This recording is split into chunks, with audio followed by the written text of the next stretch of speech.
My name is Joe Cabray and I am the promoter of Over the Top Wrestling.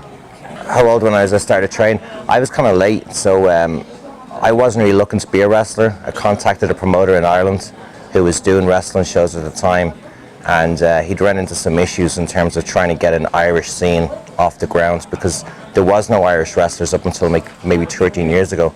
So essentially I asked him, if he needed help, I'd love to get involved.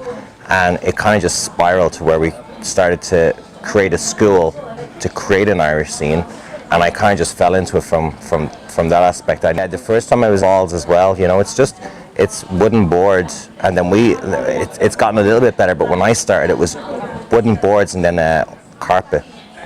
So that's all you were falling on. And the ring obviously had a little bit of give, but it was still incredibly tough.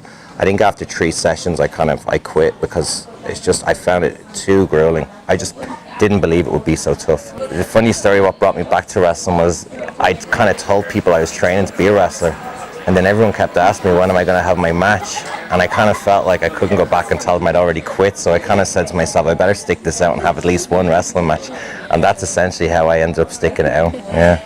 I think in Ireland, because it's kind of new here, wrestling was kind of based around the pantomime kind of wrestling for a while, and in the dingy GAA halls.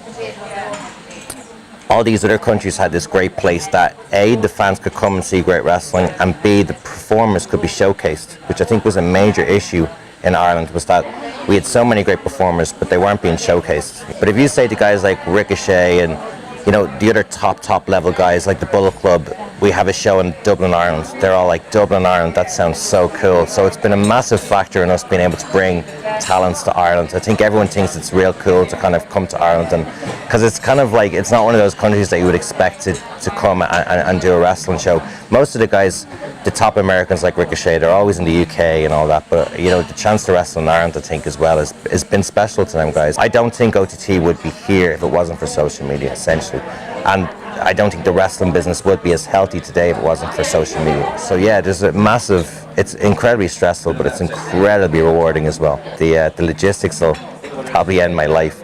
I can promote a wrestling show, I can book a wrestling show, but the logistics of it, trying to deal with like who's going to pick X up from the airport, and how are these guys getting from the hotel to the show, and how am I getting all these 20 wrestlers back to the logistics would be the killer of me. Yeah, it's not a 9 to 5. I think my time management as well has gotten better, but it just seems to be that I just never have time, essentially. So I always tell my guys, if you get a chance to train somewhere or listen to somebody of a different, like, it is different, like, in Mexico, like, they work to the different sides. We in wrestling in Japan and Europe, we work to the left. In Mexico, you work to the right.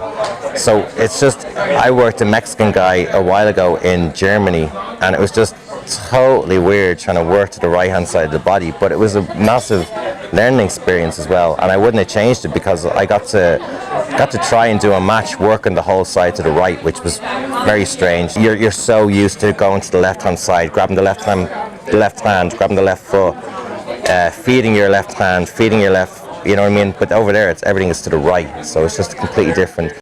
If you're tired and you pick somebody up and you're not fit, and you let someone fall because you're unfit, well then that's an issue. Someone's going to get hurt, you know what I mean? So I think as well you have an obligation to each other to be fit, because I've seen it before. People have lifted people up when they're tired and they just drop them on their heads, and that's a bit of an issue. So you have an obligation to be in the best shape if you're going to do this. I think right now the best place for it to be right now is Europe.